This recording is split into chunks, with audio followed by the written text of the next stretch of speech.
Let me try to find a spot where I can set this at.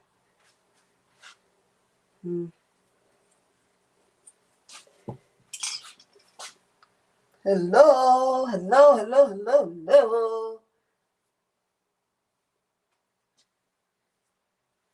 Don't know what I'm gonna do with my. Supposed to be doing an interview today, later, online interview at 1:00.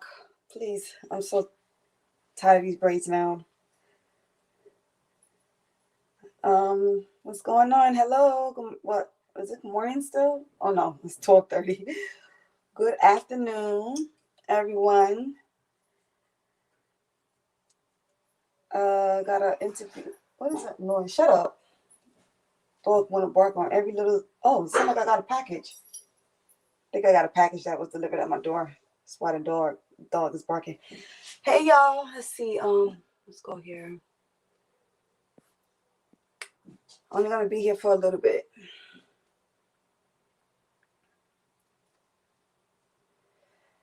I'm slowly finding my mojo into Miami life. Today.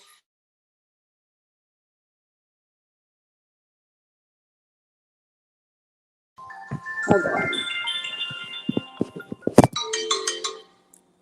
Hello? Oh. Thought you was doing the interview. I mean, getting your nails done. Like 2 hours. 2 hours? They busy like that?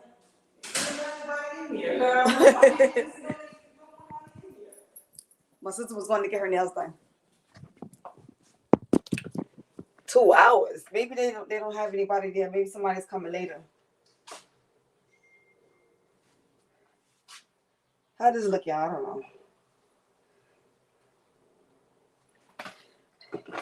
Good afternoon, y'all. What's going on? Today's another hot day in Miami. Woo! Supposed to be doing this interview. I haven't done a boxing interview in a wow. It's had to be more than a year. Gotta be. Almost a year. This pandemic. I haven't had much of a boxing career anyway yet. Because can't even spar in New York. Hopefully that'll change while I'm here in Miami. Hey, Tay. Tay, I just came into the house. We picked up the bookshelf. So, y'all, I got a bookshelf off of Facebook Marketplace. It looks almost new. Really good shape. Not one of them cheap ones. For $25, but we had hell trying to get into the car. It was hell trying to get into the car, man. We almost left that shit there. And that lady did not know she looked like she was not trying to play that. She won her $25. She had like 3 kids, overweight with 3 kids. She said, we got to go to Publix and get some food. That $25. But it's cute. I'm gonna show y'all. It's a nice little it ain't little, it's 5 shelves bookshelf. Let me put my lipstick on. So Tay, I'm supposed to be doing an interview at 1:00, but these people didn't give me a link. I forgot to ask, so I can post it on my my page, and y'all can come and check it out. Call in, ask questions, but I don't know.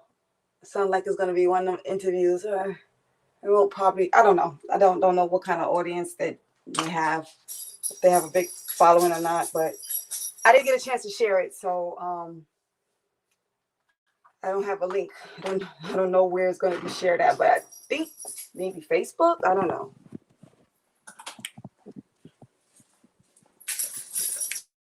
Let know how I go. All right. Yeah, you could have called me earlier, Messed up. Tell me about North Carolina. You forget that I'm here. I need to find something to. Oh, I threw away all those boxes. Now I need them.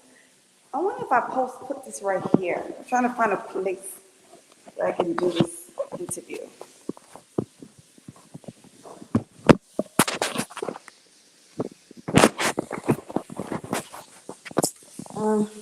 I just got a delivery. I think it's another dresser.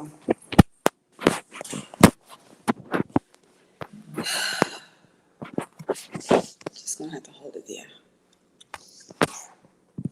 Hey y'all, what's going on? Oh, where's my phone? Hey, if you there, this is the bookcase. I got this bookcase for $25, y'all, off of Facebook Marketplace. I gotta just put the shelves on here. But it's not no cheap shit either. See? There's other books, they got other shelves. I just gotta put it on their little handles. But I think that's where I'm gonna put my belts.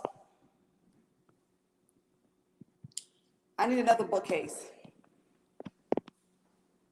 I need one for my purses. That one is gonna go in my dressing room. That one is gonna be a really cheap one though. This is missing a shelf. Maybe it's in the car. You want one of these, Sam? Oh, I was gonna take that out too. I think there's a shelf in that. Oh, it's right here. You said me no likey. Shut up. You hating. You don't have no belts. You don't have a place on this shelf yet. You don't have a place for this shelf yet. That's where my belts are going, y'all. My place is coming along little but surely. Oh, do y'all like this? Let me show y'all this. Tisha and I went shopping yesterday. We went to Home Goods, and I got this little skeleton face. I love it. It's cute. I love skulls. I have one big one on my arm, a tattoo on my arm. And then I also got that little vase. Tisha, get out of my way. Reggie. See that little vase, and I ordered. You believe this? This place didn't come with a microwave. I had to buy a microwave after I gave away my microwave when I moved into my last place. And I got my air fryer over there, and they could look at my little cook. My little cook. Yes. Oh, and look at the chairs. We put these chairs together last night. Tisha and I. I like the chairs. Anyway. Let me turn this back around. You finished fixing the car? You want some? Yeah. Sorry, I'm just switching the thing around. I need to find something to plop this thing on. I threw away all the boxes and now I can use a box. Did you still got a box in your room? No.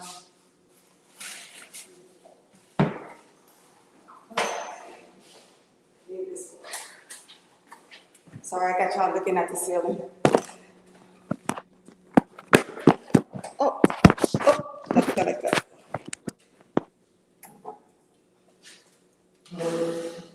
It's hot. Let me turn it here. 80 degrees in here. What's the weather like in New York? Whoever's up there in New York. Huh? What's the weather like?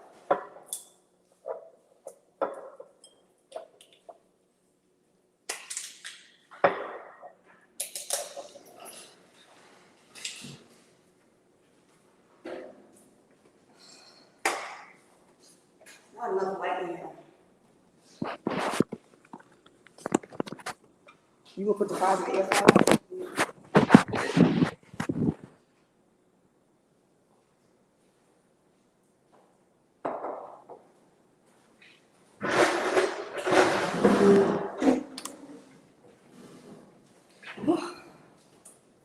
Didn't you buy a spatula?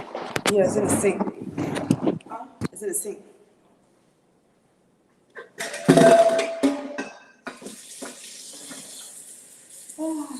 Let me see if these people email me because I'm not going on. I really don't want to do a late interview. I have a lot of shit to do. Capital One.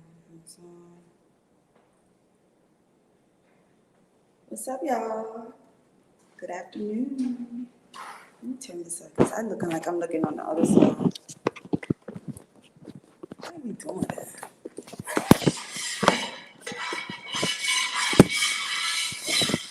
Nope, I don't like that. Anyway, I'm just gonna leave it like this.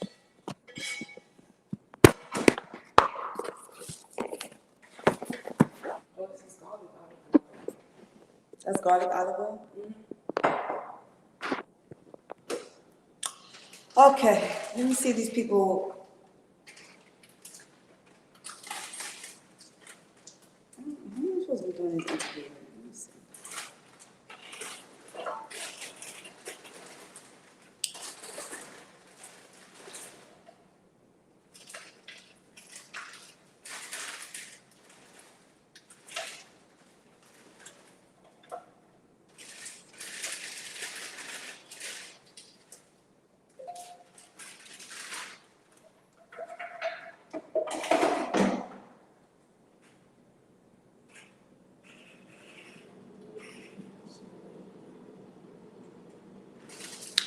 Hey, what's up, pal? I ain't hear you in a minute, but I know I haven't been live in a minute though. But I was live the other day. What's up? Happy Sunday. How you doing? Yes. So, pal, I'm supposed to be doing a 1 o'clock interview today. Somewhere online. I think it's Facebook. I'm not really sure because I wasn't given a link yet. I forgot to ask for it because usually when I do an interview, I'll get the link and then I'll share it a couple of days before so people can tune in or call in and ask questions. But I've been too busy. I'm good, thank you. I'm good. I've been too busy running around getting things for the apartment. You know, I still got my sister. She got approved for her apartment 2 days ago, so she was staying with me until she got fully approved. And she goes back today, so she goes to her apartment today. So we're getting a whole bunch of stuff for her place. Her place is so cute. And so today is kind of like a move out day. I'm gonna be all alone and lonely. I got my dog and my cat. You know, that's it. Like, oh, excuse me, I don't need no background ad-libs. Yeah. You know what she's cooking right now? She's cooking shrimp burger. Shrimp burger. So as soon as I get the link, maybe you can tune into the interview. And okay, anybody can tune into the interview. It's supposed to be at 1 o'clock, but how you doing? What's going on? What's up?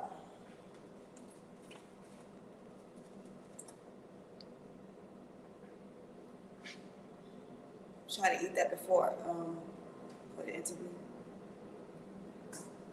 You gonna put hot sauce, that crap, that Old Bay hot sauce on there? That probably tastes kind of good. I was talking to you. I said, yeah. Oh, I didn't hear you. Yes. Woo, it's hot today. Let me see what the weather is today here in Florida. Oh my God, it's 88 degrees. 88 degrees. It's going to high 90. This is pool weather. Oh, you're drinking espresso coffee? I just had iced coffee. I need another one because I usually like my iced coffee if I buy it, like either from Starbucks or maybe Dunkin' Donuts. I didn't have one right near me, so hi, bonjour. All I understood was, oh, you did my Airbnb experience in 2019? Did you? I mean, I don't know. It says box set, Airbnb, Julie. No, I do not miss New York code at all. Hell no. Did you do you don't have to put that in English because there's no translator on here. Like if it was Spanish, I can understand it. Yes, you did. Oh, thank you for tuning in. I started an Airbnb here in Miami. And it's funny, I only put a few days because I want to do it on Muscle Beach. I don't know if you're familiar with Florida, Miami, they got this area called Muscle Beach, where there's a free outdoor gym, and a lot of tourists like to go by there and sit and watch people work out because there's a lot of hot bodies out there. So I'm gonna do my Airbnb experience out there on the beach. It's like in the sand. They have a heavy bag out there and free training equipment. It's pretty cool. And I actually got my first booking, but this booking is kind of weird because I accidentally put the hour for 1 a.m. instead of 1 p.m. and they booked it. We'll book a workout session at 1 o'clock in the morning, a.m. And I tried to tell her that it's supposed to be 1 p.m. Are you okay with that? She never responded. It's weird. Yes. So are you in France? Are you in France currently?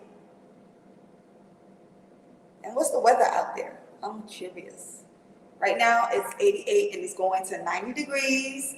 What's the weather in Italy? I have Italy and France in the house.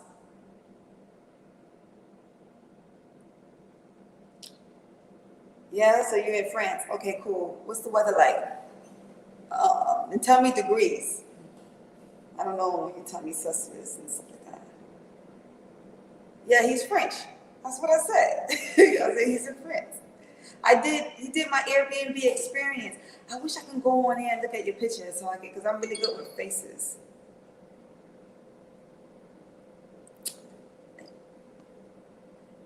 You said I got Europe in the house. That's right. Europe in the house. I have to go to Europe one day. I want to go both France and Italy. I bet there's some good red wine out there. Yeah, I'll be Europe. Y'all gonna tune into my interview at 1 o'clock? If I can provide y'all with a link where it's supposed to be. It's supposed to be online. But these people didn't tell me what. I don't even know how to tune in. They said, let me read this email. I think he said I will be provided a link. If I'm looking down, y'all, it's because I'm looking at my phone. He said I want to visit France too, but especially I want to.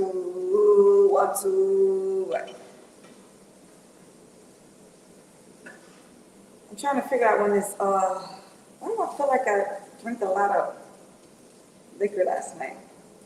I don't have a hangover, but I can just feel it in my body. Ooh, yeah, now you're talking my language, pal. I want to visit Africa and South America too. My boyfriend really wants to go to Africa. I mean, we almost had arrangements and everything, but we had to postpone that.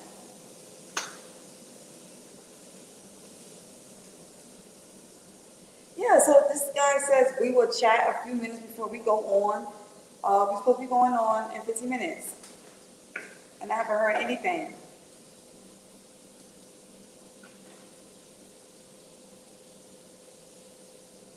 The Caribbean islands. I went to Jamaica a few years ago. It was nice. Then I thought I would be back there again until I went to Mexico and had an even better time. So we've been going to Mexico every year. Don't think I would be going anywhere this year because I just did a big move and she is broke. Right now. She is broke. She is broke right now. So, my friend from France, can you put in your name if you're still there? Because I don't know what that is. DCLT, I don't know how to pronounce that. Is that France? Tell me your name.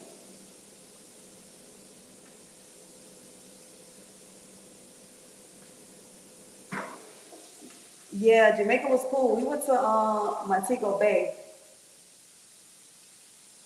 And we stayed at this resort. It was really nice. Then we went off the resort also to get some like authentic jerk chicken, not the jerk chicken they have on the resort. Although there was this one restaurant, this place where you can get, no, I don't have any Caribbean roots at all. No, not at all. No. Mm-mm. I am African full American. um, they had You don't want the garlic, Yeah. mustard? Yeah. No, I will get them. I think it might taste good together. I don't know. I hope I hope I can eat that real quick. These people teach you, they didn't send me let me look at my email. I think I did check my email.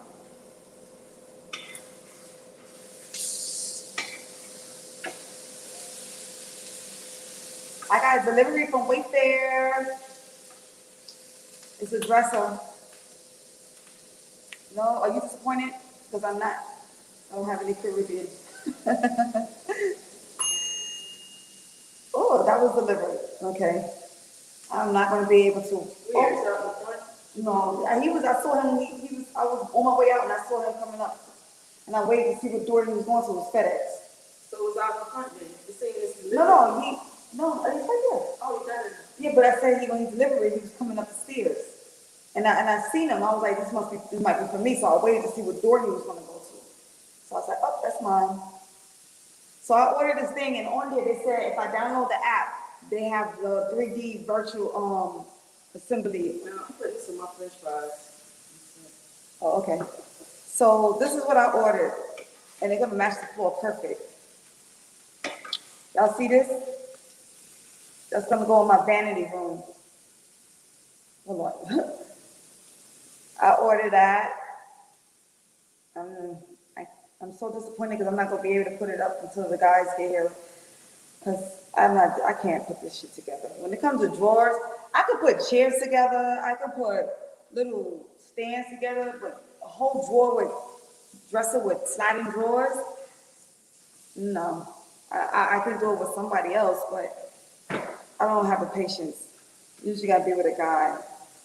And I think I'm gonna need what do you call that? Tools, power tool, power screwdriver. All right, I sent this guy a message. I still ain't getting it. I'm telling you, by 1 o'clock, I don't get anything. I'm out of here. We're gonna have to reschedule this interview.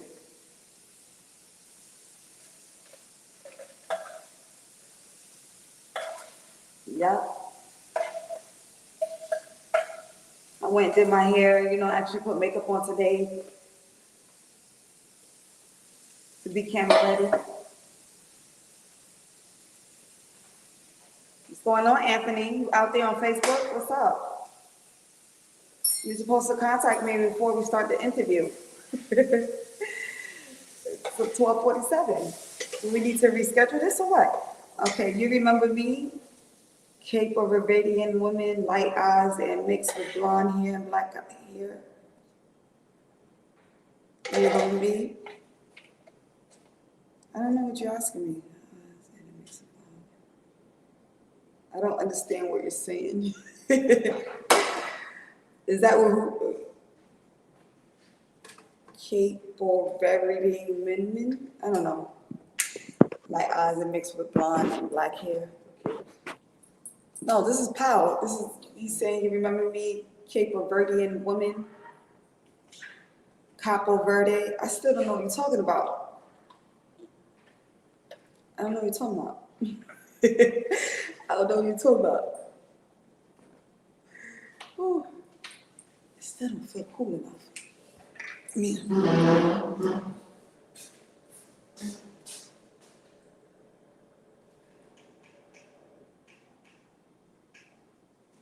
It's hot today, 90 degrees. I wish I had my bathing suit. I will take a dip in the pool here. Yes, I got a pool here.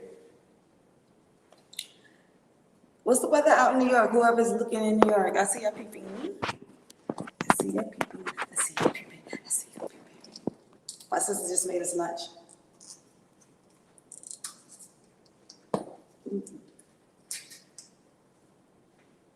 Okay.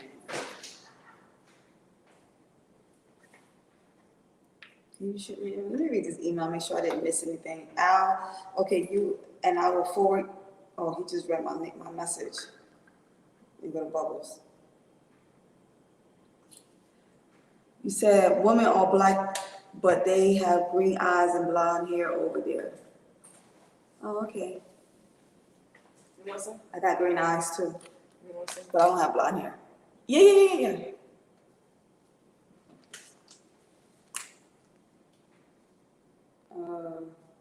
I'm seeing what this guy is saying. I hear the bubbles. The bubbles. Wait. Yeah, I just see bubbles. He's writing. You know. Let me know.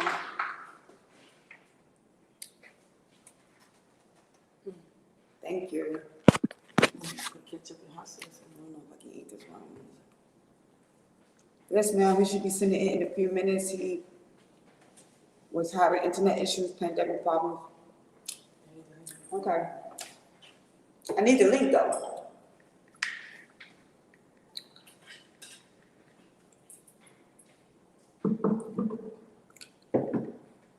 Oh, you say you just sent it? How's the fries? It's good. I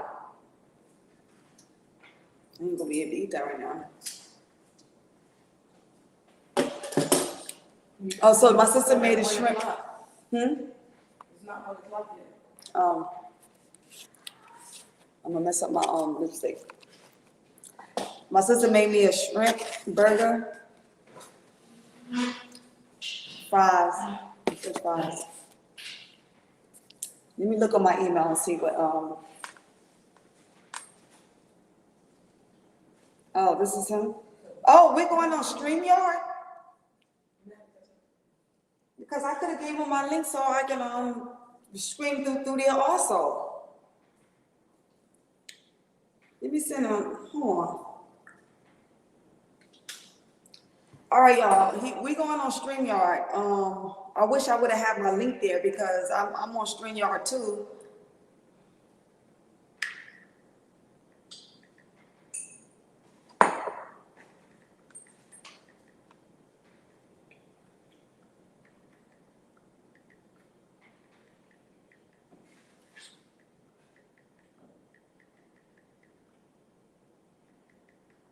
I don't even know how to do that, but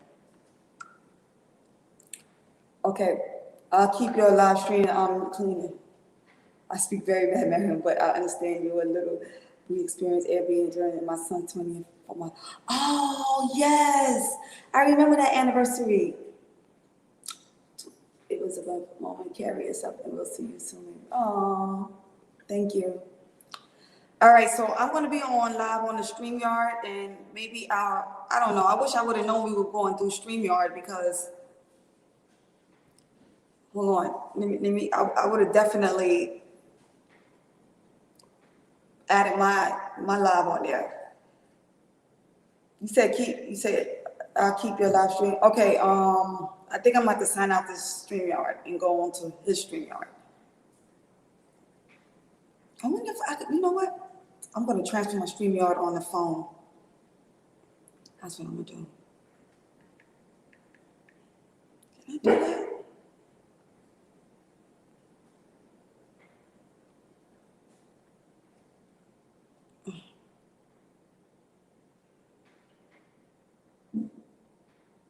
Shut up.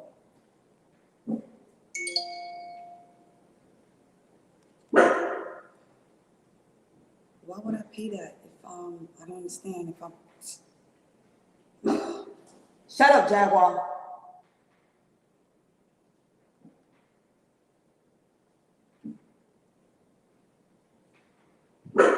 Jaguar, shut up.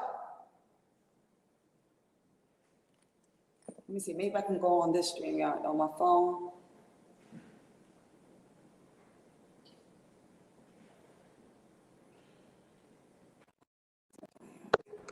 I added myself into the lives. Crazy. Y'all bear with me.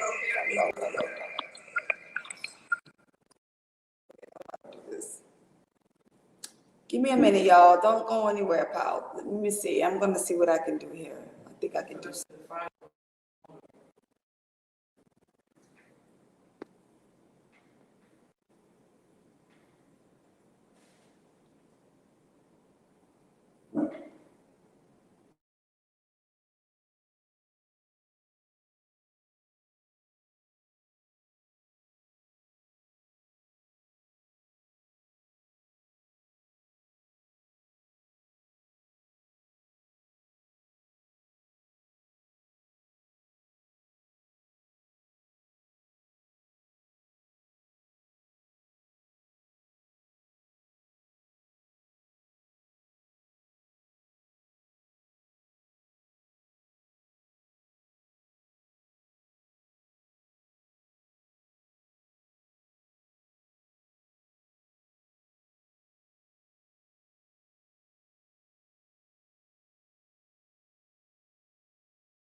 It's fake. I don't know why. I got Xfinity too. Just left home. Jeez. Okay, over here, and Hey, you're not in New York anymore, are you, Keisha? Well, part-time, well, half and half. I'm bi-coastal, or 2 states. States sto. Where are you staying at now? I'm in Florida, Miami. Nice. Yeah, and it's like almost 90 degrees here. So you're like a snowbird almost, huh? Okay, so you know what? I've heard that term a lot lately, and I haven't had a chance to Google it. I've just been acting like I know exactly what a snowbird is. Just live in Florida when the weather's cold, right? I think. Oh. We get thousands of them here in Arizona, so yes, they're a known commodity here. And some people don't like them because they screw up traffic, but don't get warm. Oh, okay. No, I think I'm more than a snowbird, because I'll be here like back and forth all year round. But yeah, I'm loving it. I'm loving it so much. I wish I'd done this a long time ago. Nice. All right, I'm gonna send you the YouTube link. Thought of that. YouTube link. Sent it, or it should be there shortly. What did you send it to my email? Yes. Okay, I'm waiting. Set up. Okay, I got it. You guys use StreamYard. I love StreamYard. I always go live from there. Back to the questions. I saw you were live on YouTube right before. Oh, when? Today? I was on live today, just like right before, talking about this upcoming interview. I'm like, I'm waiting for the link.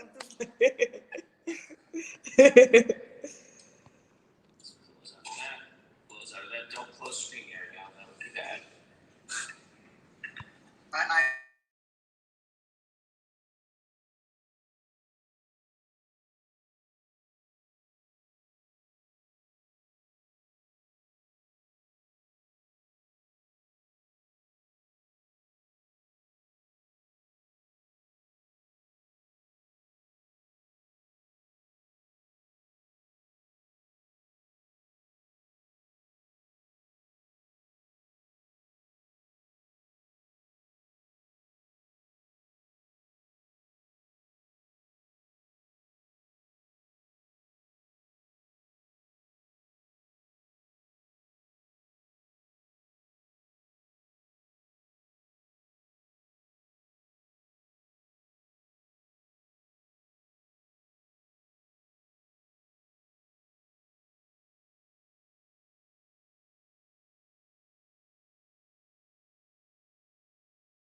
you know, tell her about herself. And I put the link to her webpage in the chat and on the page, and she can just tell us what's going on, and then I'll turn it over to you, and you can direct the interview however you want. You can do the questions however you want.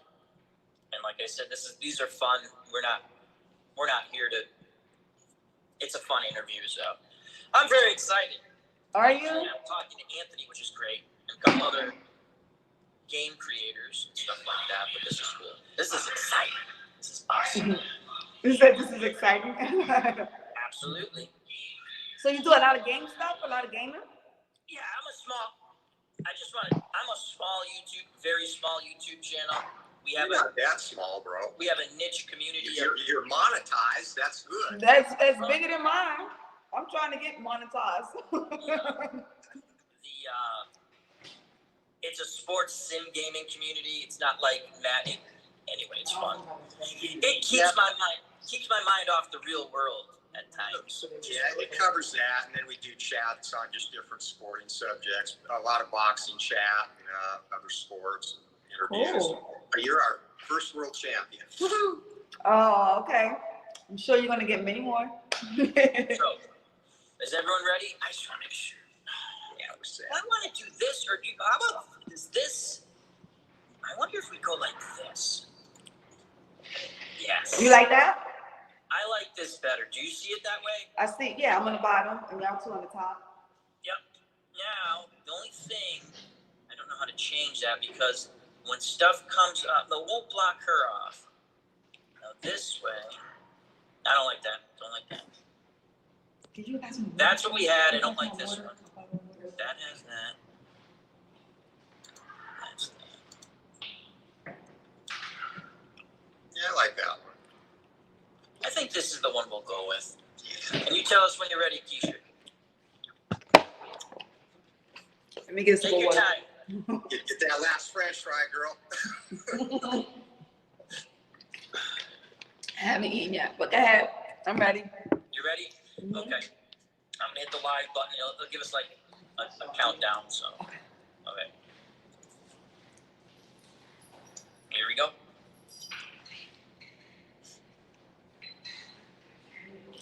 Hello, everybody. It's Chat with Al. We're here with our good friend Anthony Crooks, the creator of Glory Days Boxing, and we have a special guest, a world champ, too sweet to be sour, a tower of power, Keisha Fire McLeod, the champ.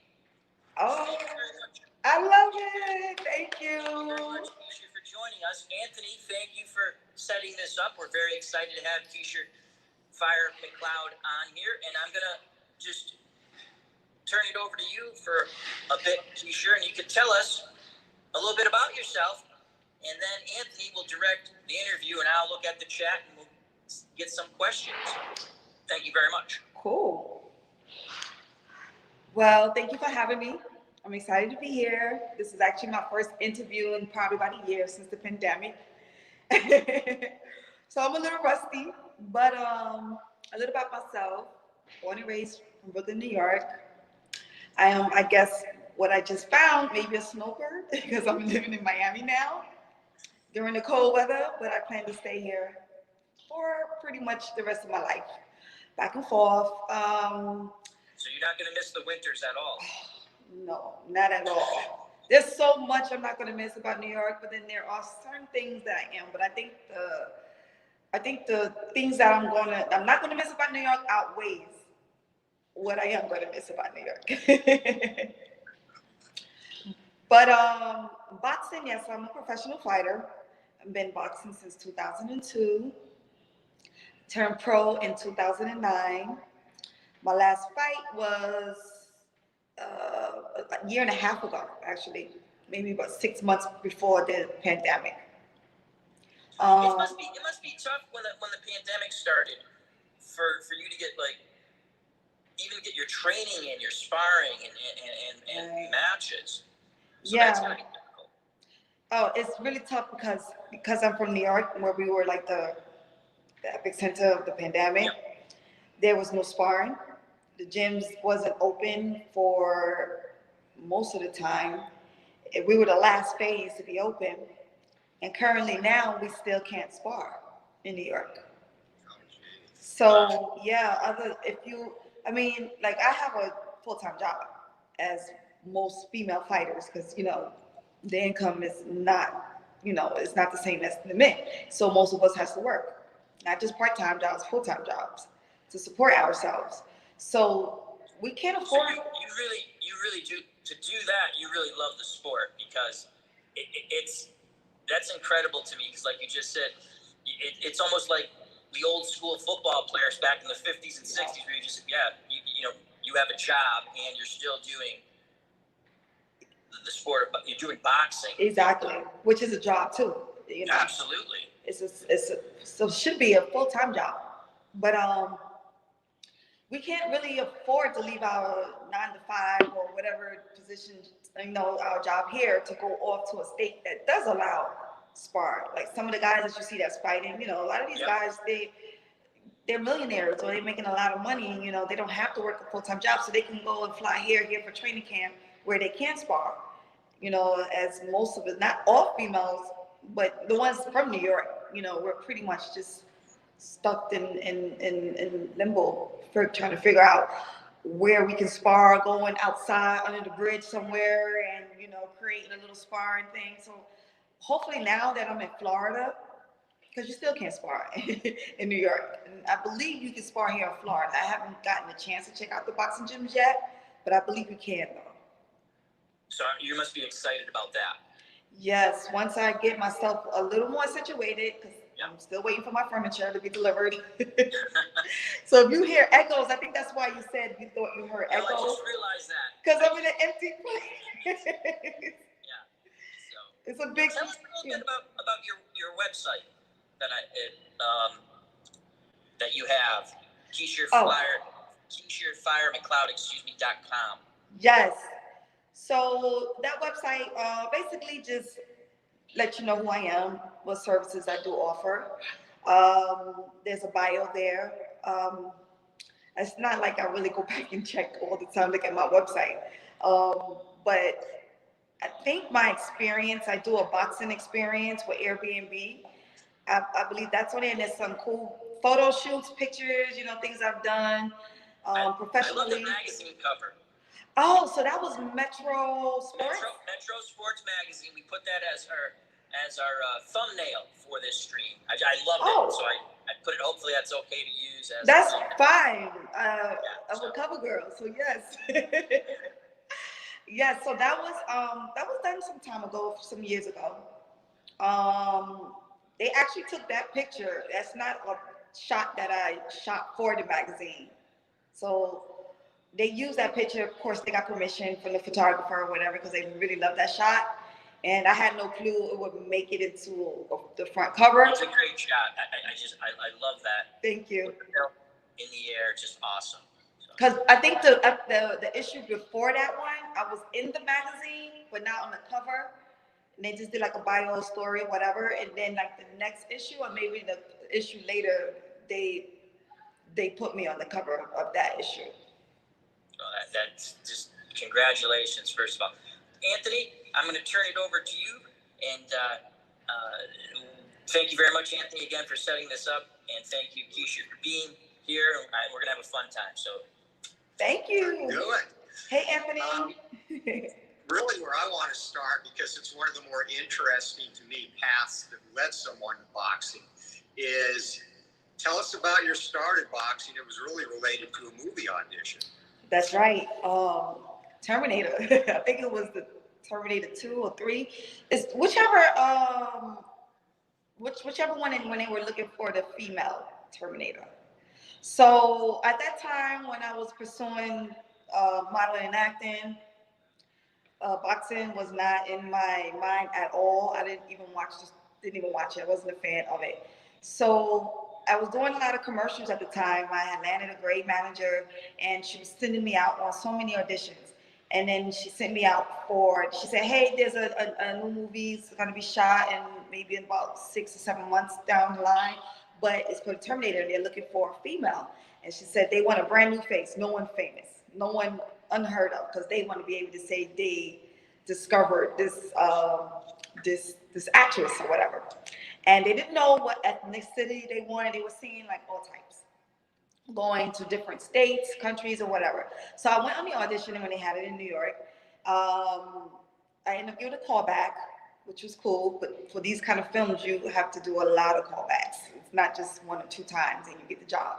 So what they told my manager on the feedback on the audition, they told her, oh, we like her, but you know, she's just a bit wafy, you know. And I'm like, wafy? You remember, I'm not a boxer. My arms were like this skinny, like stringy and long, not athletic at all. So I guess I was like, what's wavy? They said, well, basically stringy and bony. That's what my manager said. But she said the good thing is when they're going to return to New York and have callbacks for people that they like, if you can bulk up in the arm area by then, which I think was supposed to be like 2 months down the line, they would consider seeing you again for on-camera audition.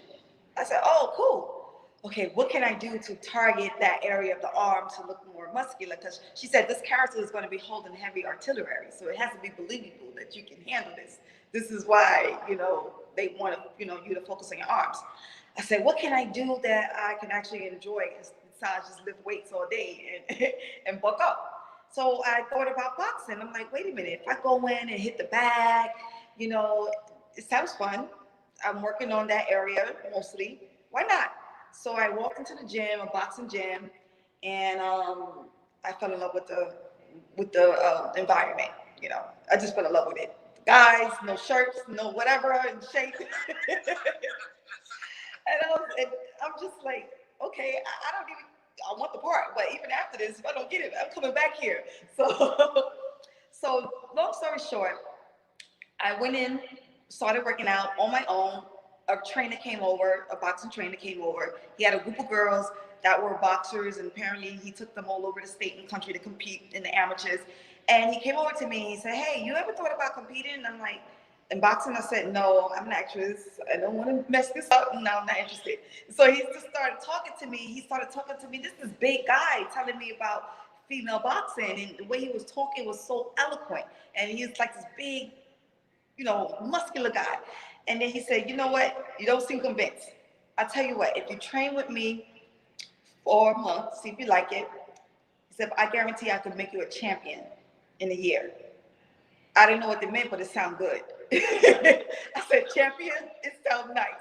I didn't think about the punches or nothing. I just said, you can make me a champion a year? Wow, okay. I said, all right, whatever. Let's do it. And then less than a year, I won my first title in the amateurs, like maybe 8 months. So it was a rush. That fight was a rush. You get the little trophy they give you, and you want more, and then that's how that started. Do you remember your very first sparring experience against another competitor? Yes. You must have been nervous for that. I mean, way back, I did a little sparring back when I was younger, and it was always like Anthony did a little bit of boxing also. Probably like the first time you get hit, you're like, okay, I better wake up. At least I know. I remember my first sparring. Yeah. It was with a teammate, thank God, because I probably would have died if it wasn't. So and she called herself saying she was working with me, but it didn't feel like she was working with me. And so she was already like some state champion.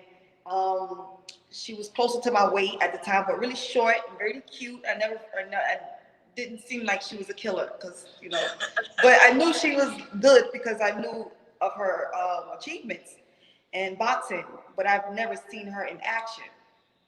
And I had to spar with her. My trainer was like, okay, you're gonna be sparring such and such, and I'm like, okay.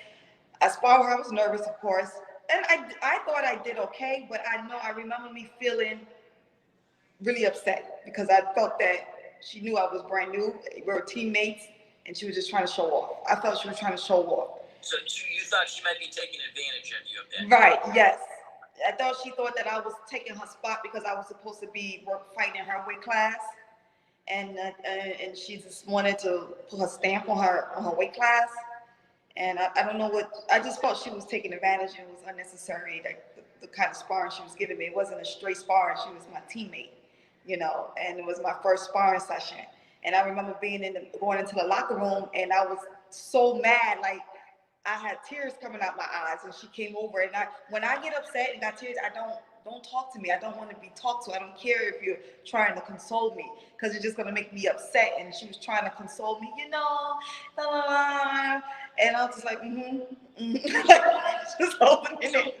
So you probably used that with, you put this up here. Motivation. Oh, yeah, it definitely motivated me. Remember this. It did, and I calmed down. We had another talk, and I've grown to actually like her. And you know, she did a lot, you know, like very caring, gave me a lot of talks and pep talks and everything.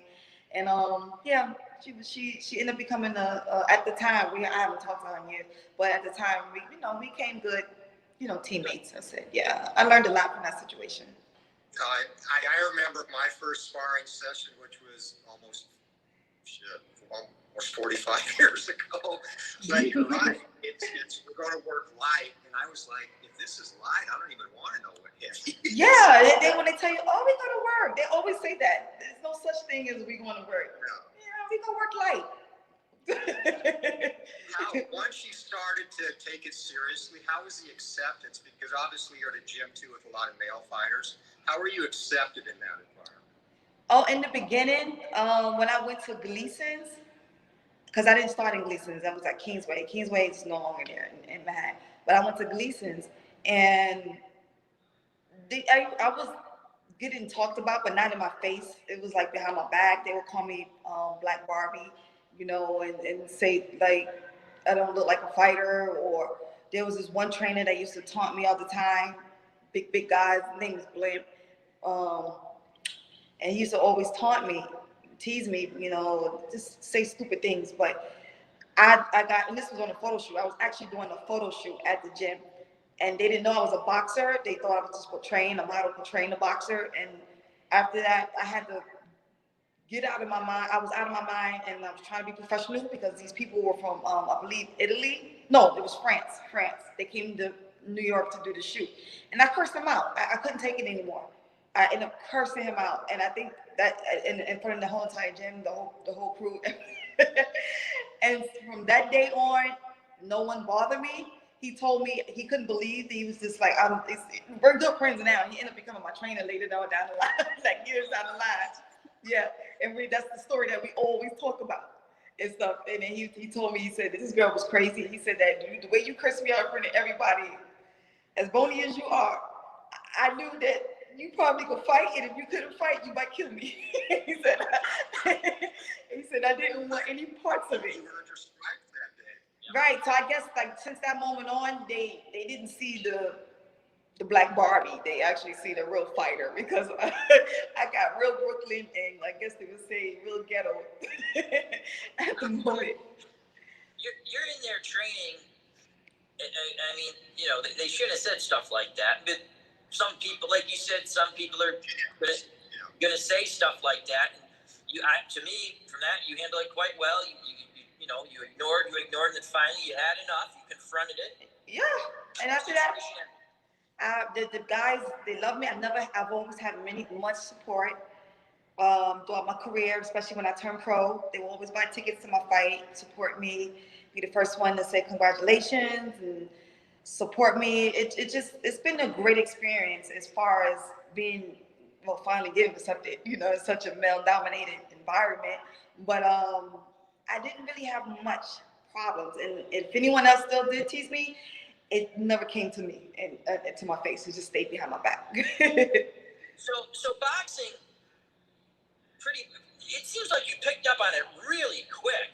Yeah, I did. You obviously, maybe you didn't know it, you had athletic ability when it came to boxing, because that's, for someone to come over, and it might have just been at first, they see your look, and you look nice, and you're okay, but a boxing trainer, they want someone who can fight.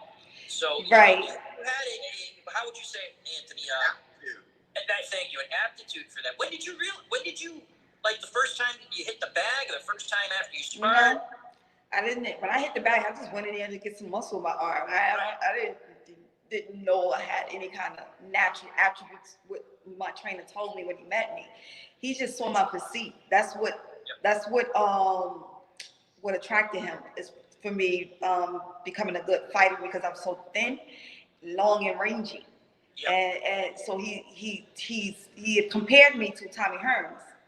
You know, that's what he compared me, and he had me study him because he told me I had the physical attributes to become a champion if I used it correctly, and he would train me how to do it.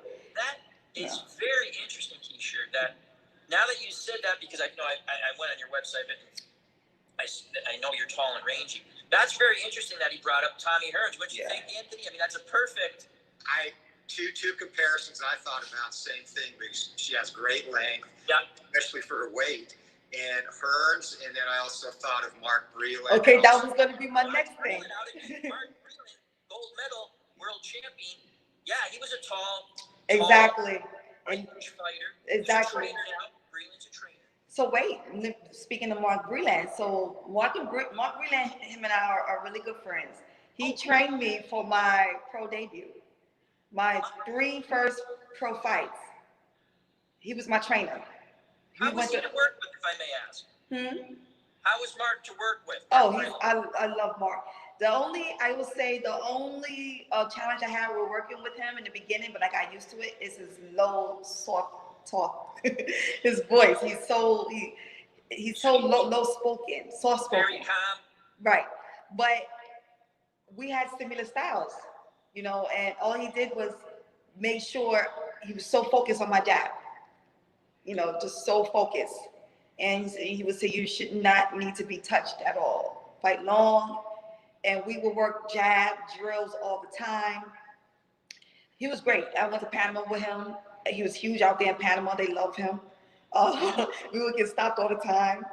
And I have a funny quick story about that. It's just so funny.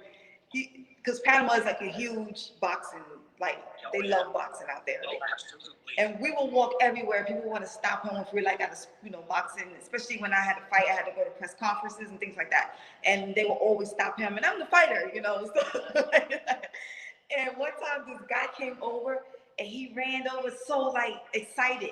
And he's like, he didn't speak much English, but he brought his phone over and he was pointing at Mark and he's like, photo. And you know, Mark always does this. He does it to everybody. He goes, you know, like that.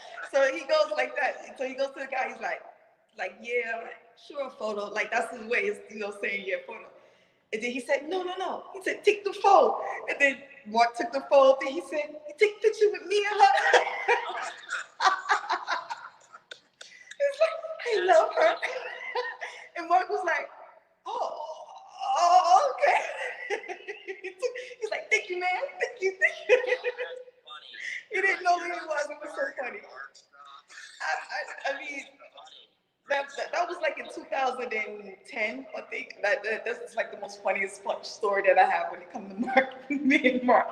So we stopped training because he got the gig to work with Deontay. When he started training Deontay, that's why we stopped training because, you know. And I see Mark's influence in you because you have a great jab. He had a very nice long jab. Yeah. I'm going to say something for Mark. I know he got heat for throwing in the towel in Wilder's fight with Fury. Yes. You know what? I respect him even more. Exactly. Wilder cares about his fighter. Exactly. Wilder was going to take, and I'm a big Deontay Wilder fan, but that night he wasn't ready. No, and hadn't he done it, that probably more than likely would have been his last fight. He took tremendous punishment in that fight. Mm-hmm. I agree with Anthony. You don't see very rarely. I was lucky enough to meet Emmanuel Stewart way back when, God rest his soul, at a boxing event. Very nice man. I always remembered he had a fighter. I can't remember the name. Limited, obviously a good fighter. He fought out of Kronk. He's from the South. I can't remember. Mike, it's not his name. But anyway, the long story short, I remember when he got the boxer a big money fight he could get. And I remember what he said to that guy in the corner. He goes, I'm going to give you one more round. He goes, I know you're giving it all. He gave him the one more round. And the father was also in the corner with him, the boxer. And he just turned to him and he goes, "That's it. You don't come here to get," I'm paraphrasing, "you didn't come here to get killed. You did the best you could." I always respect that. And Anthony, he is so right. I've watched many a fight where you sit there. Why would you send your guy, or male or female, your boxer out there to get hurt? Right. They're not going to win. Maybe it's not their night. Maybe it's just the competition. They'll never beat this fighter. But yeah, I hats off to Anthony for bringing that up. Sorry to interrupt. The great story, by the way. The pianos. Back to you. Mark got humbled a little bit with that picture. Yeah, that was awesome. It was so funny. It's so funny. And I remember we used to spar too in the ring. And he called himself taking, not wanting to put a headgear because he was sparring with me. And I'm like, "You sure you don't want to put a headgear on?" He's like, "For you?" And I was like, "Yeah, for me, And I said, "Okay." I'm sitting here and I'm trying to do the jab. I started hitting him, started catching him. Then the next round, when the bell rang, he went over. He told somebody to go get his head. Go get the headgear. I said, "Well, what happened?" He said, well, he just started laughing. It was so funny. Those are two. First, thank you very much for sharing it. I love that story. Quick question. So you've been in, where else have you been around the world? So you're in Panama. Were there any other locations around the world?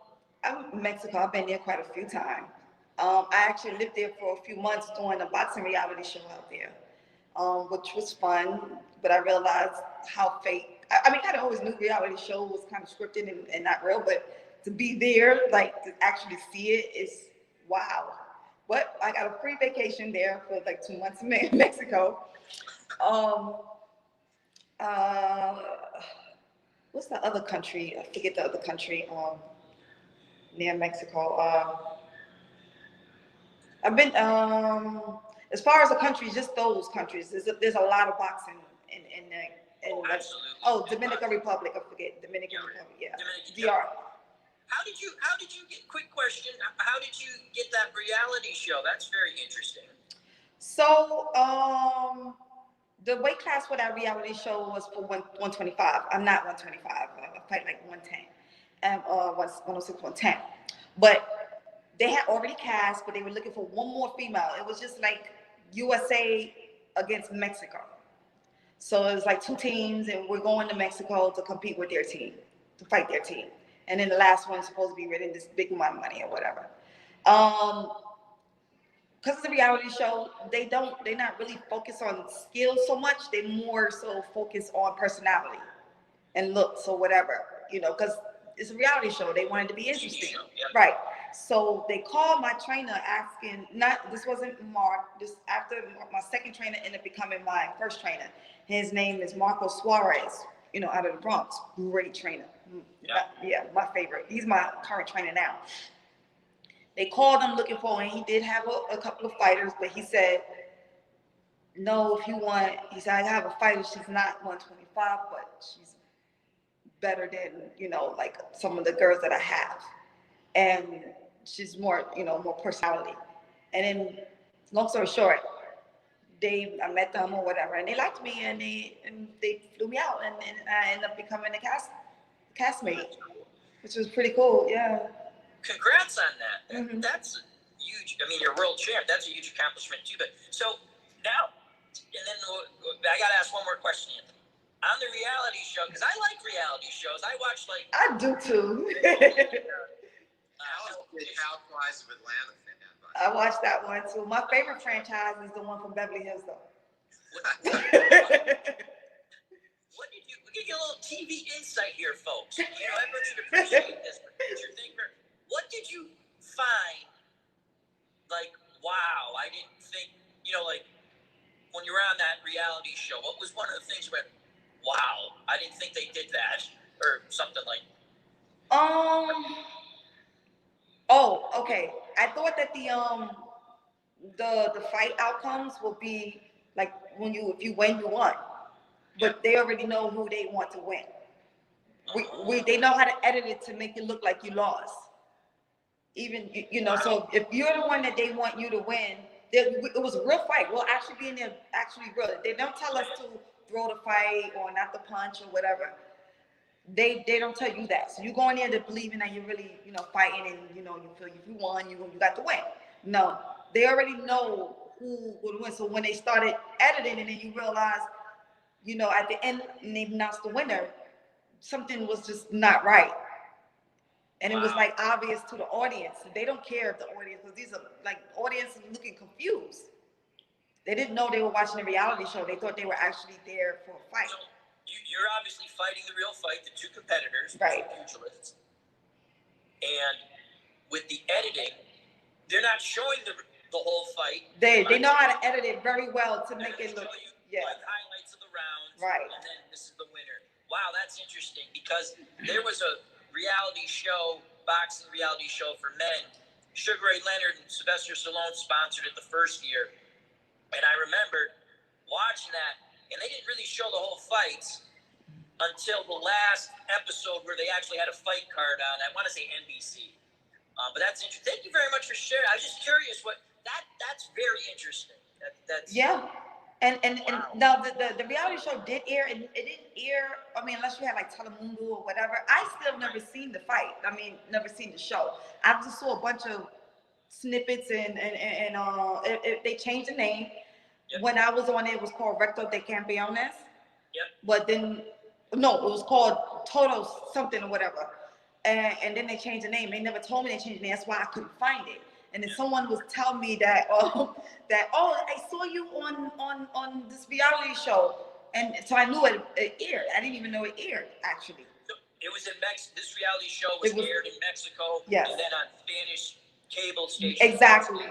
Okay. Right. So that's how that is. I still never was able to see the whole show. Look that up later. See if we can see that. Yeah, I would on. If I can remember the old one, because you'll see trailers. Like I'm in the trailers and stuff like that or whatever. But it's on YouTube somewhere. I had a hard time looking for it. I really did. And I found it once, and then I tried to look for it again, and then I had a hard time finding it. I don't know. Then they made the men's version afterwards. But I can tell you one thing, that experience, it was like, I felt like they had us like we were superstars. The way they treated us out there, like we were like mega superstars. They had our banners and posters everywhere on buses, and it was a great fun experience. But besides the manipulation, it was just like, okay. Yeah, but it was fun. It was fun though. There's definitely a difference between Mexico and America. I'm actually going to touch on that a little bit later on in this, but I wanted to talk to you about your accolades. So, 4-time New York Golden Gloves champion, which is no joke. When you win Golden Gloves in New York 4 times, that's legit. It's tremendous. 3 times Empire State champion. Yeah.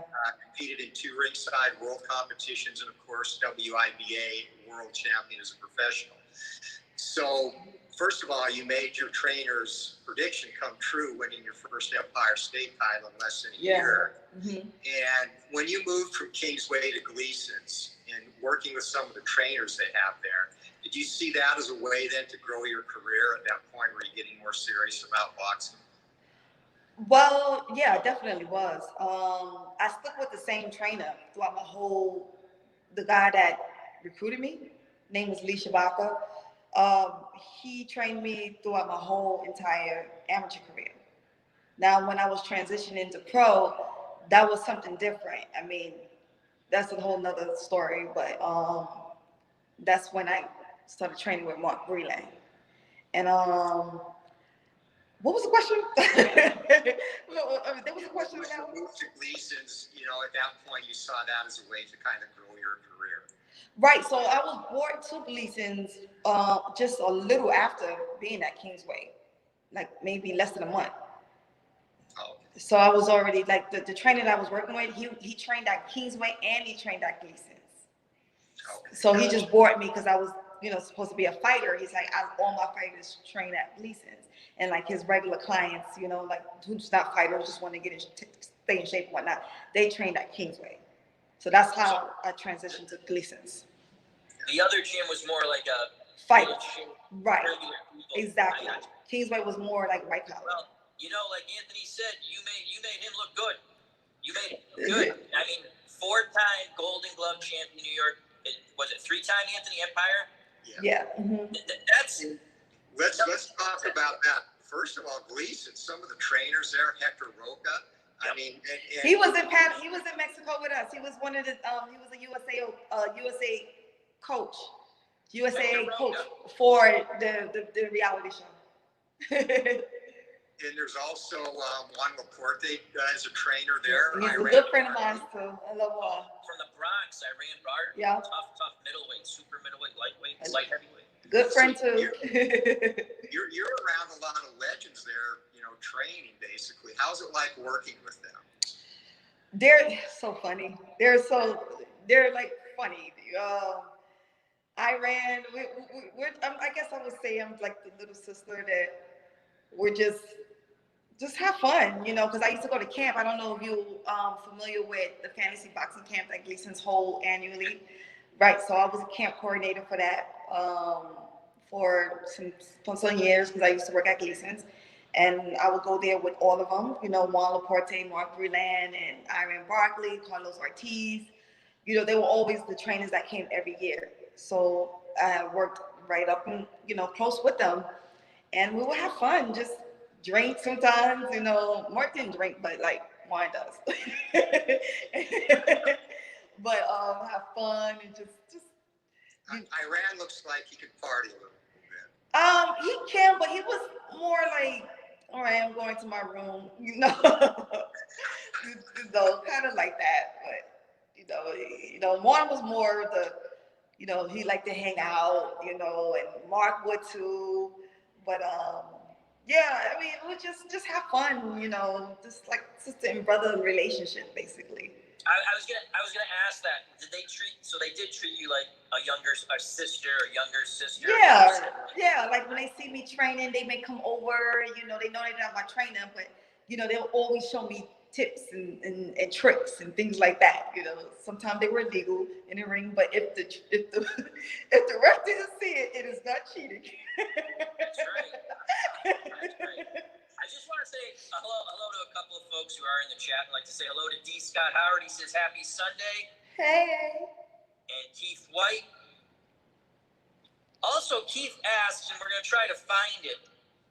He wanted to know when we were talking. He was really interested about the reality show.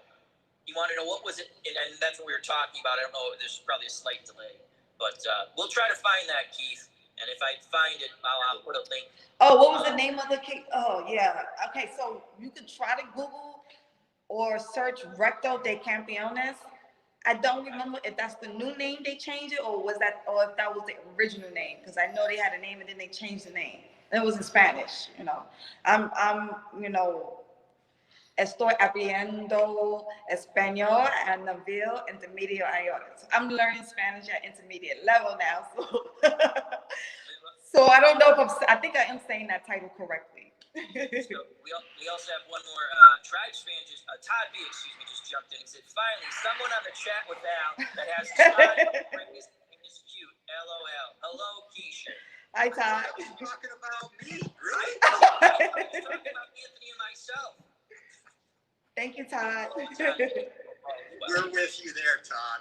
Absolutely. It's been a fun fact about your 4 Golden Gloves, and here's the deal. Gleason's has an impressive list of champions who trained there.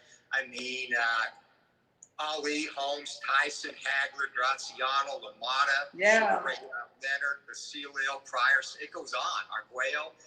You are the only fighter at Gleason's to have won 4 New York State Golden Glove titles. I mean, that has to be pretty special. Oh, well, kind of. We do have another 4-time Golden Glove champion. Her name is Salia Lamonicus. She's the heavyweight world champion. Mark, I don't think he was from Gleason's, though. He's a 5-time Golden Glove champion. Yep. But tremendous amateur. But not from Gleason's, though, even though he did training and whatnot there, like was a trainer there. But also, let me try to think. And there was Jill Emery. She was kind of there before my time. She was a 4-time Golden Glove champion also from Gleason's. Okay. So let's just say the females have the most Golden Gloves. Sure do. Was there any thought? And again, the time period. Did you ever think about possibly going to the Olympics? I'm trying to think when women's boxing started in Yeah, that was like after I already became pro. Okay, that's right. Yeah. Right, I was trying to so- remember when that. Yeah, they didn't have female boxing in the Olympics at my time.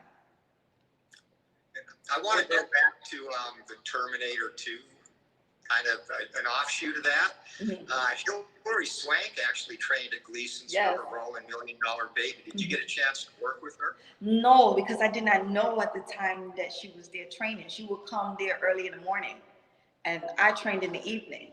And the first time that I heard that she was training for this movie was at one of the Golden Gloves. I was in Madison Square Garden, and where she came there to see, she was in the audience, and I was sitting behind her.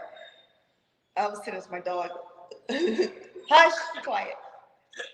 He's crying. I don't know why, but she okay. So she was in the audience where at that time she was dating. Don't remember the actor. It was another famous actor that she was dating at the time. They both were sitting there, and she was there to see her training partner, Maureen Shea, who was her sparring partner for the movie. And she was fighting in the Golden Gloves that year. I was fighting that year also. So she went to watch her, and this wasn't, matter of fact, this was in the finals.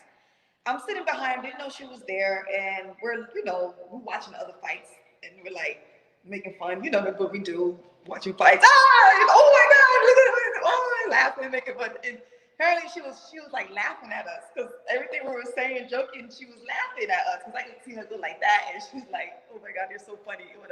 And then someone said, "Was like, is that Hillary?" And then I was like, "Hillary," and I was just like, "Oh, I like her because I'm an actress." And one of the movies that I really loved of her was Boys Don't Cry. I think it was one of the movie, and another one.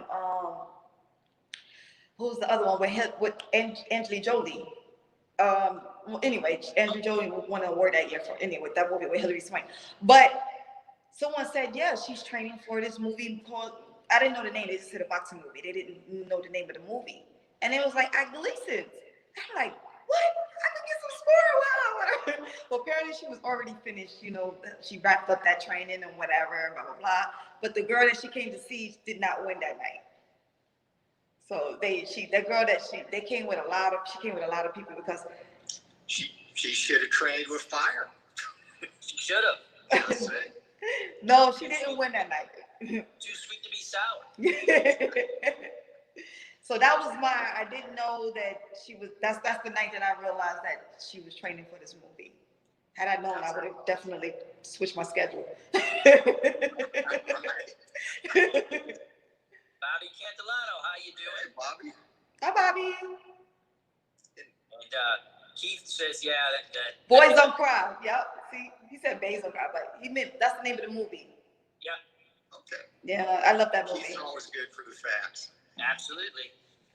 And kind of transitioning, women in boxing, how, and Al knows this mini rant I'm about to go on. Logan Paul, or Jake Paul, is fighting Ben Askren next week, and that's going to bring in hundreds of thousands of dollars. And he's such an embarrassment to the sport.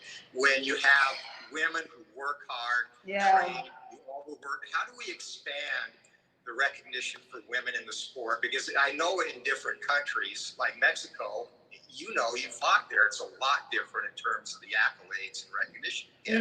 So is it corporate sponsorship, bringing money in there, putting women on higher positions and bigger fight cards? What's your thoughts on that?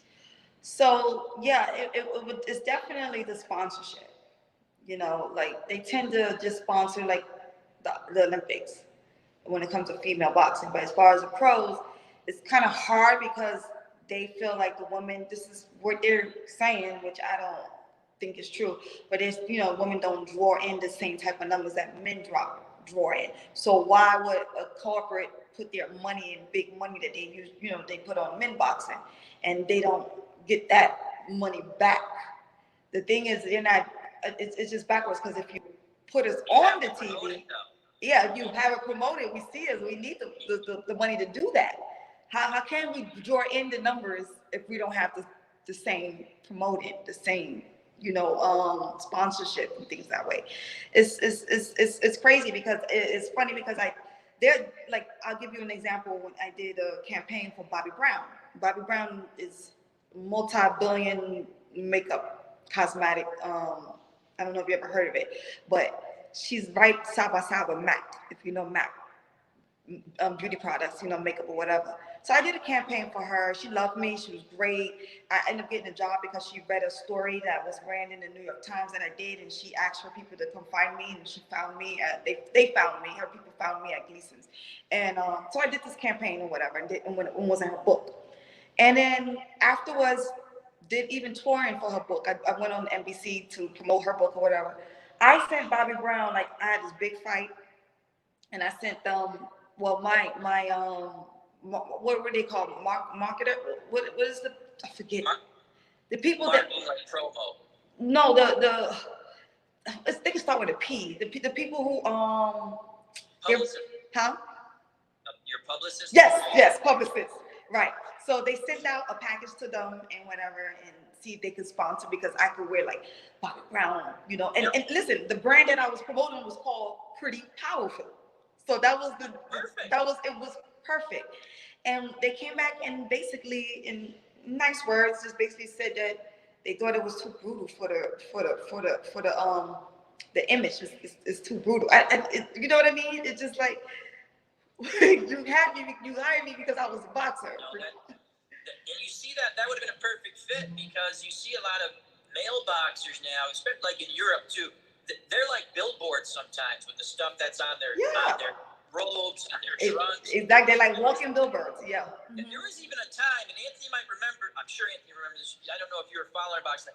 They literally would have not a real tattoo, like something on their back. Palace on your back. Like Remember? And then the promoters stopped that, because what happened was they were going to promote the people for the advertising. Like literally, they would paint a billboard on their back. Yes, I've seen that. Mm-hmm. And they were basically going, we can pay this boxer, whatever, say $10,000, I don't know what it was, X amount of dollars. That's a lot cheaper than us trying to really, and the promoters were like, yeah, you got to stop this, because the sponsors of this stuff are getting upset that they paid X amount of dollars, and this guy's putting like a billboard on his back. But it would have been a perfect fit. I thought so. It was like, so I'm like, here is a product that actually promoting beauty and powerful women. So what would something else that has nothing to do with it, why would they promote? Like, why would they want to invest in their money? It just doesn't make sense. I don't know. I don't know. Quick question, female boxing. Do you think if there was because the female boxing matches I've seen have always been on a card with male fighters, do you think if there was just,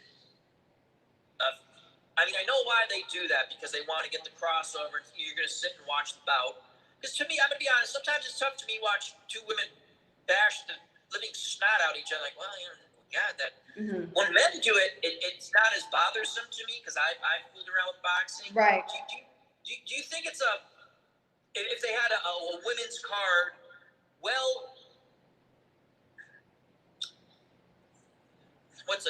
fighters who are like, match each other well to give off a good show, which I have to be honest, a lot of the fights I've seen in women boxing, I've seen a lot of good ones, and they've been on undercards. I don't know, Anthony, if you'll agree, some of them are just wow. They're brutal. Brutal in a good. They're going for it. They're working hard. Like Ann Wolfe, and one of the best KOs ever in boxing. I love Ann Wolfe. And I got a chance to meet her also. And I guess Anthony, you'll get to this, but I'm just what. You go ahead, ask the question. I'm going to what do you think can be done? I guess to help the sponsorship, like Anthony said, is huge. Well, and they do have completely female cards, but I think part of that is I'd like to see women elevated to a higher position on men's cards. As an example, like the Joe Smith fight last night, that was a hell of a main event. Have the semi-main event a high level women's fight, because people are going to watch that to get to the main event. Joe Smith fight, yeah. These ladies are talented, They have done that. I'll say I was okay. So when I won my world title, I was the main event on that show, but it was a small promoter, you know, and it was in Queens. And then you have other fighters. I think Heather Hardy, she, her and Amanda Serrano, I believe, headline. But I think they were the co-main events though. But they really got a lot of publicity because they fought at Madison Square Garden, you know, and they were the co-main event. Um, it's like every few we still don't, people forget that because it's not as many of headliners. It just have to be more of them. It's too sporadic. Right, that's what I'm trying to say. It's still, even though, so people tend to promote like, oh, I've done this for them, I've done this for them. You haven't done it enough because people don't remember that, and people are still coming to me and saying, oh, they never had let a woman, and they have, but it's just not enough. It's just not enough at all. It has to be something that's constantly, you know, even if it was 30% more would be better than, because I would say it was just like 5%. Well, and maybe even more fights in other countries. And I'll bring up the fight you had for WBC title against Beth Zamora.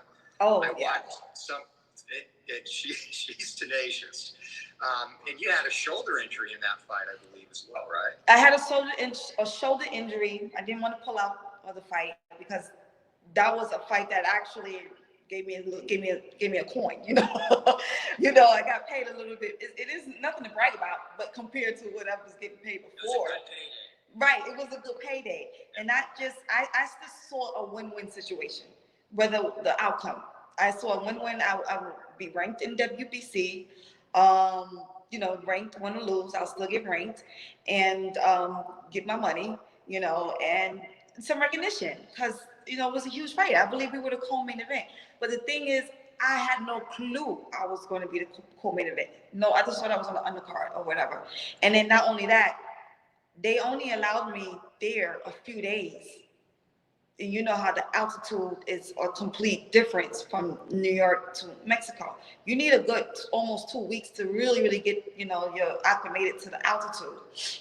So not making excuses, it just, nothing was in my favor from beginning. But I kind of knew it, and I still trained hard. I still trained to win. You know, I went there feeling that I would still win no matter what. But when I went in the ring, I had a shoulder injury, but it was on the right. But I'm more dominant with my left. I have a good jab. Felt that I can, you know, keep her away with the jab. That, like you said, that girl is tenacious. You need more than a jab. You know, again, that was such a great opportunity, and I saw some of the lead up where you did the public workout. The fans over there absolutely adored you, even as you were coming out, they're high-fiving you. They were really, like I said, she was even sweet. She was really nice. Don't speak English, but she was very respectable. The people, the fans, they do love their people, but they didn't disrespect me. They made me feel welcome. One guy after the fight came and he drew a picture of me. He must have went to one of my press conferences, and while I was up there, he was drawing, and he gave it to me after the fight as a gift, that was really sweet. And even one guy came up to me before the fight. He's like, you know, we love our people. We love our people. And, you know, I'm going to be honest, we root for our people. But I still want to wish you the best of luck. And, you know, thank you for coming out here for the fight. You know, it was just like really great experience. Although the outcome did not come in my favor, you know, would I've done it again, knowing what the outcome probably would be, I would have done it again. But I have to agree with your decision making. One, payday. Two, exposure, and you get ranked. No, again, not that anyone cares about my opinion. To me, you did the right thing. You know? Yeah, I didn't feel like I had anything to lose. I was never the fighter that felt like I wanted to protect my record. You know what I mean? Like, the girls, it's like when you can't go off by a female record. That's one thing you can't do. When you look at a woman's record, you can't go by it. That it's just because it's not as many of us to pad each other's record. You know, You know what I mean? I'm going to just put this up real quick. Bear with me a moment. Keith White, because it's a great segue that you brought this up. Keith White asks, are the number of women boxers in the hundreds, thousands, or how many weight classes? Oh, I would say will be, you talking about like worldwide or? I would say in the I mean, worldwide, my guess is in the thousands. Yeah. You're saying in the United States, probably not thousands. No, definitely not. But worldwide, definitely, if you want to include the amateurs, you know. But what was the weight class? It's the same weight classes as the guys. The guys, yeah. Yeah, it's the same. So beyond fighting at this point, you're doing the camps and you're doing. Not anymore. I don't do the camps anymore. Oh, you don't? Oh no. I don't work for Gleason's anymore. You know, that's when I used to work for them. Oh, okay. Yeah, I used to work as. Yeah. Do you have an interest in doing training down the future at all, or in the future? Oh, of course. I have quite a few more fights in me. It's just about me settling down to the right gym. I'm going to still be going back and forth to New York, so I'll be training there. But I have to find someone solid here where I'm at, and I'm glad that I'm almost positive we can spar here in Florida. I'm almost positive. I think you're right, because Florida's more opened up. Right, exactly. States. So, yeah. Speaking of that, Jake Paul, that I don't like very much, he's down there actually now working with Jorge Masvidal for his fight. Where? Do you know where in Florida? I think Masvidal is out of Miami too, I believe. So, but yeah, I know there is sparring down here from that. But, yeah. Good to know. Very good to know. I have not sparred in like a year. I really miss it. So we wanted to talk about some of your outside the ring stuff, your acting, commercials, and whatnot. I mean, the list is tremendous of what you've done. Style Magazine, Reebok. You mentioned the Airbnb. So was modeling and acting, was that kind of your first love coming out of high school? No, that wasn't something that I wanted to do anyway. My mom she was acting, and she was a singer also. And she used to take my sister and I to her theater classes. She was in theater, and we would just sit there and watch her, train, and then she would be in plays, and her teacher or instructor told her, why don't you put your girls into acting and whatever? They sit here and wait for you, it's something they can get involved. And then basically he gave my mom a 2-for-1 deal for us to train there in theater, and that's how we started in the theater. And I realized that that's something natural we had, also acting and stuff. And we were doing plays and things that way. I actually went to my first audition, which was a film, even though I was a theater actress, and I got that. I got that part. So when I got the part, it was a film. It was a student film, and that's how that started. It was from my mom, just watching her in the theater, in the arts. And you were in Love the Hard Way, right, with Adrian? Oh, yes. Love the Hard Way. And Adrian is a really great guy, too. Really nice. And I was a hooker number 3 or 2. I didn't have a name. You were hooker number 1. Oh, number 1? You told me this. See, one of New York's finest, not hooker. Come on now. Well, that's my credit name on IMDb. Oh, and listen, although I had, they call it under 5, and that's you have under 5 lines, but you get paid pretty well when you even have a speaking role in a movie. And they give you a trailer. That was my first, actually it wasn't my first time getting a trailer, but I had a trailer. They gave me my own trailer. It was funny because on the door, it don't have my name. It says hooker number 1. It said hooker number 1. And they give you a trailer so you have a quiet space to learn your lines. But I only had, I got the best. Should I say it to my line? Because I remember my line. It was my line was to Adrian Brody. I had to walk up my pimp. You can see him going, get over there across the street, get that money. So, so I walk across the street. I go to his car and I bend down, and then they added echoes on it too. I said, "Hey baby, I got the best ass on the point." Imagine having to say that line over and over and over and over in film because you have to, like, they got to do cutaway, they got to do long. It was funny. Then I got to go to the wrap-up party after they finished, so all the cast members go to the party, and I hung out with Adrian at the party, and we're just talking. I remember having a conversation with them about cans and why they don't. This is before they started putting the tops where you could just pull the can off. You know what I mean? The can, like canned food. Yeah. Before they start making tops, and that I had the conversation of why they don't put tabs where you can just pull it off and you need a can opener all the time. So I just remember having that conversation with him. So I think another first, the only world champion who's ever solicited sex from Adrian Brody. I'm pretty sure. It was fun. How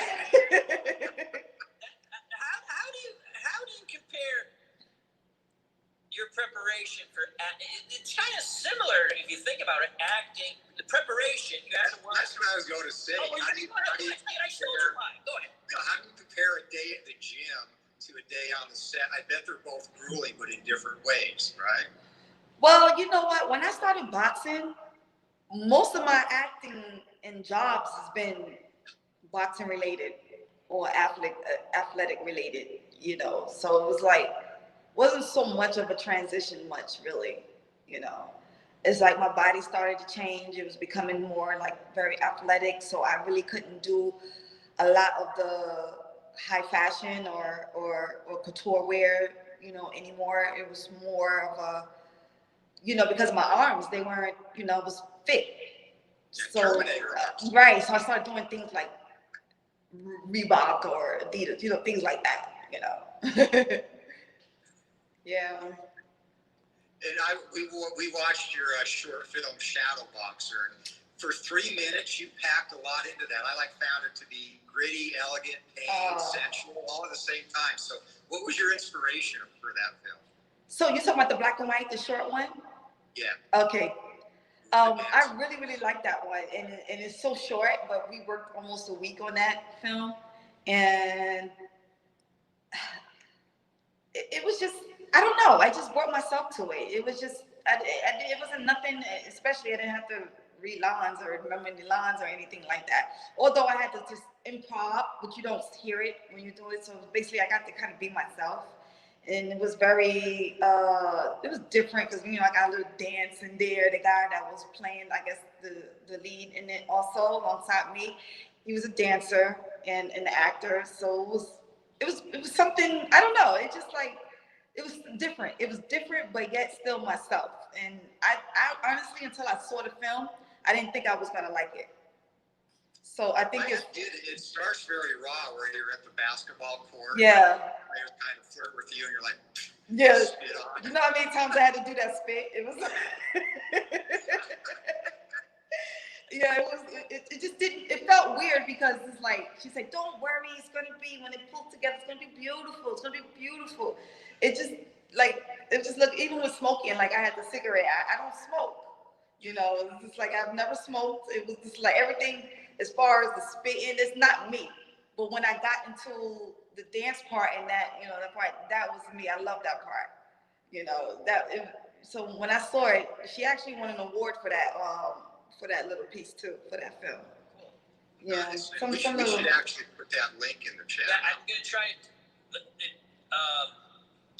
I'm gonna try to find it. I just don't want to mess up this stream, which I won't. I'm gonna look for it right now. So we have, I guess you want to do some questions from the chat. Keith's got a couple more. And Keith had asked, do judges, and I think it's the same scoring system, Keith. He's just asking, men and women's, is it judged the same way? Exactly the same way. So there's only one difference when it comes to professional fighting for female and male is the length, the time in the rounds. Yep. Women go 2 minutes and 2 minutes. Right, and the women go 3 minutes. Also, for title fights, the men goes 12 rounds, men go 10 rounds. Women go 10 rounds, not 12. But there are countries that you can have the option to do 3-minute rounds too. Really? Yeah. But my thing, I'll tell you my opinion on that if you pay me the same amount of money that you would pay the men to go the 12 rounds, right? Let's take the 12 rounds. I'm not fighting any harder or any longer for what you're playing me for 10 rounds in 2 minutes. Why? I would do the same. Totally. I would do the same too. Because you got some women that want to prove that, and it's true, we can fight the same amount of rounds. We can fight 3. When we train, when we spar, they don't change the battle for us to spar 2 rounds or whatever in the gym. We spar 3 rounds. We don't even sit down and You spar with men too, correct? we spar with guys. We spar with, different weight classes, things like that. I don't understand why it's got to be different. But the thing is, the reason why it's different is because they don't spend the same amount of money on that bout that they do the men bout. So if they give us 3 minutes and longer rounds, they have to pay for those rounds. I would agree. If you're putting your, here's what I've Not always us. They don't just have to pay us. They got to pay the officials. It's not just the fighter. If they have us going 12 rounds, they also got to pay the officials for working those extra rounds. And then inspectors, it's more money for them. That's why they're not gonna pay us to do 12 rounds. It's not that they think that we physically can't do it because we're women. That's more money for them to have to spend for the longer rounds. Interesting insight we're getting. Yeah, I didn't that part. I never even thought of that part, but you're absolutely. Yeah, it will make sense. Well, they, you know what I mean. So do you want to close up? Is there any more questions or anything you have out before we let her go? No, I think. Well, Keith said, is that the most polite term, Anthony? Hooker number. I think he's talking about hooker number 1 when he said I was going to say New York's finest. Come on. But I got paid good money for hooker number 1, and I didn't have to do anything. I just like why you had that number 1 after it. Come on. Yeah, I mean, thank you for telling me that. I forgot I was actually number 1. It was 3 of us, but I was number 1. I just like to say thank you very much, and I'm gonna give it over to Anthony, and then I'll close out. So go ahead, Anthony. So we like to do our Mount Rushmore lists when we end these boxing chats. So you follow boxing now pretty closely, correct? Honestly, not lately. So if you could take a Mount Rushmore, your 4 favorite or 4 best current active fighters, who would you put on there? And I'll go first. So I would go with Bud Crawford, Canelo, Earl Spence Jr., and I'm going to add one of the new young guns, jumping into the top 4, Teofimo Lopez, who I think is a generational fighter who's going to be an all-time great by the time he's done. Mm-hmm. Anthony, I'll just say I agree with everything you just said. I don't know if I can name 4, but I'm gonna try. But I will tell you, I like Gervonta Davis. I like Errol Spence. I like Terrence Crawford. Did you say him also? Yeah. Oh, you did. Okay. I called him Bud. Oh, you did.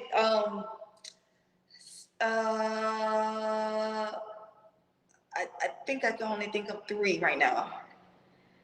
And pastime fighters? Can I say pastime fighters? Absolutely. I've got Okay. that too. Of course, Tommy Hearns, Sugar Ray Robertson. He passed away. Agler. Yeah, he's one of them. Not him. Diego. He fought Carlos Diego. He passed away on a motorcycle accident. Salvador Sanchez. No. No, that Diego Carlos Diego, something like that. Diego, yes, him. Yes, tall, lanky. I love those amazing fighter. Oh my, he was never an adult fight, that guy. I always said he never earned enough money because he was a little underrated also, but he was amazing. Very, very good fighter, very action packed. I can't remember, he had wars with, I can't think of the guy, but my God, they're just. Otaro, I think the guy was from Brazil, Osiedo Freitas, maybe? I can't, anyway, but yeah, great. Wow, I forget. Yeah, he did pass away in a early age, yeah. Otaro Gotti is another one that passed away. It was one of my favorites, pastime. And Sugar Ray Leonard also was one of my favorites. So my 4 there, Hagler, Sugar Ray Robinson I got, Muhammad Ali, how can you not? Of course. And I'm going to go way back, and Willie Pep, and I. Oh, okay, you went there. That's right. I can't disagree with anyone that you guys said. I like my two of my favorite fighters, Joe Louis, Rocky Marciano. I like Joe. I was lucky enough to meet Joe Frazier. I got to meet him also before he passed. And, and again, very nice man. God rest his soul. I enjoyed my brief little. Again, I've told this to Anthony, you can't fake nice kindness. That's true. He took the time. Had a nice little interaction, and I always remembered that. What? Just it doesn't have to be off the top of your head, Anthony Keisher. What was one or about you would have liked to have seen? Like that actually happened that you would have liked to have been there, seen it live. In person? Yeah. Hagler Hearns, for sure. Oh man, I think I'm gonna have to agree with you because we watch, like my boyfriend and I, when we watch fights, we tend to watch those all the time on YouTube. Yeah, and we just love those fights. That one, yeah. I can't think of any other ones, but there's so many good ones. I'm gonna go. Oh wait. That one, Ali Frazier won at Madison Square Garden, fight of the century. You had Frank Sinatra is taking the photos for, I always mess up, it's either Time or Life, and I never remember which one it is. But yeah, that one, I would like to have been there for that one. I have one too, and I think I would have wanted to been there for all three, for the whole trilogy. Arturo Gotti and Mickey Ward. Oh, people can forget talk those. about how good or not good they, like level-wise were. But my God, did they put on a show? Yes, I would have loved to be there for that one. And if I had a time machine, I would actually want to go back and watch Jack Johnson, James Jeffries in 1910. Only because of Jack Johnson to me is so iconic because what he was. I mean, he's a Jackie Robinson of boxing, right? He wasn't the first black world champion. Joe Gans was, but still, glamour division, the stuff he had to endure during his career, and he still lived life on his terms. I would really see that fight. And the other thing is, Henry Ford, I'm positive I'm going to have this story correct. Jack Johnson liked to drive his cars really, really fast. Yeah. And he would get pulled over, get tickets, and they'd always say he was driving a Ford. Henry Ford would send him a new car every year because he was like, this is the best publicity we've ever had in our life. Oh my God. Ford Corporation would send him a car. I'll tell you a funny story about Jack Johnson and speeding tickets. Because I'm a big historian. Yeah. He got pulled over in a small town once, and they used to take the money then, and the sheriff told him $50, and Jack Johnson handed him $100. He's like, "Why'd you give me $100?" He told him, "Because I'll be back in about half an hour." That's a good one. Yeah, quite a character, quite a great pugilist. And did have to endure a lot of nonsense, unfortunately. Yeah. So, just last thing for me, Keisha, and again, thank you so much for spending time with me. Very much. So do you plan to fight in the future? Do you have any opponents in mind, or just that's still to be determined? Or? I don't know. I've never ever have opponents in mind. It's whatever offer I get, if it makes sense. They're in my weight class, obviously, but I just nobody in particular. I've never been the one that like, oh, I want that. I want her. There's a lot of belts out there, There's a lot of belts, If there's a belt, an opponent, I don't care what opponent it is.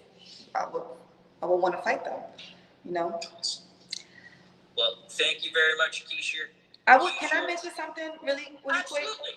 I wanted to talk just a little bit of what I'm also doing. I don't know if Anthony, if you've seen me promote this. I kind of had to stop because I was in transition to Florida.